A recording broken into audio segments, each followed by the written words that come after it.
బుద్ధం కన్నా ఒక కీలకమైన సలహా ఇచ్చారు ప్రభుత్వానికి. ఏంటయ్యా అంటే పిఎస్ఆర్ ఆంజనేయులు, వంశీయులని ఇద్దరిని కూడా ఒకే సెల్‌లో పెట్టండి అక్కడ అన్నటువంటిది. ఇక్కడ ఓ విషయం తెలుసో తెలీదో ఒకప్పుడు పిఎస్ఆర్ ఆంజనేయులు అంటే ఉత్స.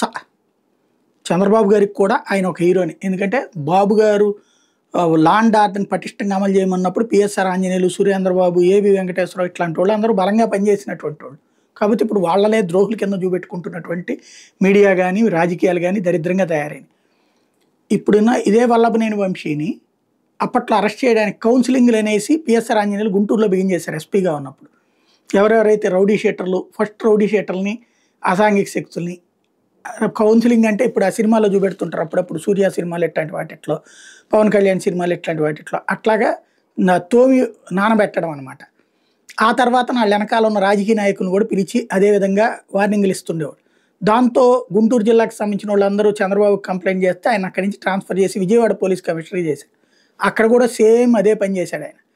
భారీ ఎత్తున పట్టుకొచ్చి బాది. చివరికి నాయకులను కూడా అట్లాగే పట్టుకొచ్చి వార్నింగ్‌లు ఇస్తే ఒక ప్రముఖ నాయకుడైతే చివరికి ఆ వార్నింగ్‌కి భయపడి చెప్పుకోలేక కొన్ని రోజుల పాటు కార్యకలాపాలు కూడా ఆపేశాడు.